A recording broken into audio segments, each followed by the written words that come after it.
Prosecution നിയമോപദേശം. വിധി പറയാൻ ജഡ്ജിക്ക് അർഹതയില്ലെന്ന് നിയമോപദേശം. മെമ്മറി കാർഡ് ചോർന്ന കേസിൽ സംശയനിഴലിലാണ് വിചാരണ കോടതി ജഡ്ജി. കോടതി പെരുമാറിയത് വിവേചനപരമായി ആണ്. തെളിവുകൾ പരിശോധിക്കാൻ ജഡ്ജി സ്വീകരിച്ചത് രണ്ട് തരം സമീപനമെന്നും വിമർശനമുണ്ട്. നിയമോപദേശത്തിന്റെ പകർപ്പ് ജനം ടിവിക്ക്. വിവരങ്ങളുമായി രേഷ്മ ബാബു ഒപ്പം ചേരുന്നു. രേഷ്മ, ഒരുപക്ഷെ ഈ മണിക്കൂറിലെ ഏറ്റവും പ്രധാനപ്പെട്ട ഒരു വാർത്തയായി ഇത് മാറുകയാണ്. വിചാരണ കോടതിക്കും ജഡ്ജിക്കുമെതിരെ ഗുരുതര പരാമർശങ്ങളുമായാണ് പ്രോസിക്യൂഷൻ നിയമോപദേശം വരുന്നത്. എന്തൊക്കെ പറയുന്നു?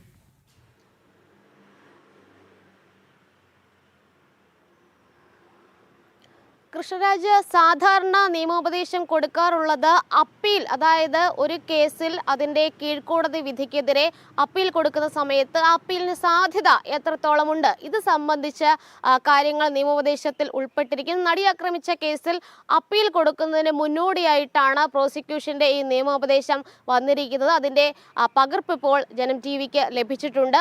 ആ നിയമോപദേശത്തിൽ ഗുരുതരമായിട്ടുള്ള പരാമർശങ്ങളുണ്ട്. അതീവ ഗൗരവ സ്വഭാവമുള്ള പരാമർശങ്ങളാണ് ഉള്ളത്. അതായത് വിചാരണ കോടതി ജഡ്ജിക്കും വിചാരണ കോടതിക്കും എതിരായിട്ടുള്ള പരാമർശങ്ങളാണ് ഈ പ്രോസിക്യൂഷന്റെ നിയമോപദേശത്തിൽ ഉള്ളത്.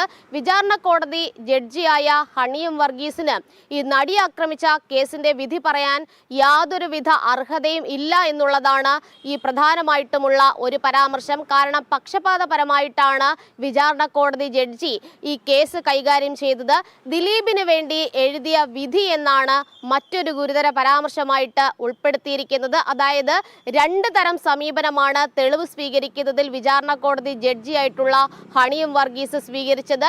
പക്ഷപാതപരമായിട്ട്, വിവേചനപരമായിട്ട് ജഡ്ജി പെരുമാറിയിട്ടുണ്ട്. മാത്രമല്ല, ഈ മെമ്മറി കാർഡ് ചോർന്ന സംഭവത്തിൽ സംശയനിഴലിലായ വ്യക്തി കൂടിയാണ് ഹണിയം വർഗീസ്. അത്തരമൊരു വ്യക്തി എങ്ങനെയാണ് ഈ കേസിന്റെ അന്തിമ വിധി പറയാനായിട്ട് പ്രാപ്തയാകുന്നത്? അതുകൊണ്ട് തന്നെ യാതൊരു യോഗ്യതയും ഇക്കാര്യത്തിൽ ഹണിയം വർഗീസിന് ഇല്ല എന്നുള്ളതാണ് പ്രോസിക്യൂഷൻ പറയുന്നത്. സ്പെഷ്യൽ പ്രോസിക്യൂട്ടറുടെ ഒരു റിപ്പോർട്ട് കൂടി അല്ലെങ്കിൽ ഒരു കുറിപ്പ് കൂടി ഉൾപ്പെടുത്തിക്കൊണ്ടാണ് ഈ നിയമോപദേശം വന്നിരിക്കുന്നത്. ഇതിന്റെ അടിസ്ഥാനത്തിലാണ് അടുത്ത ആഴ്ച സംസ്ഥാന സർക്കാർ അല്ലെങ്കിൽ പ്രോസിക്യൂഷൻ അപ്പീൽ ഹൈക്കോടതിയിൽ സമർപ്പിക്കുക.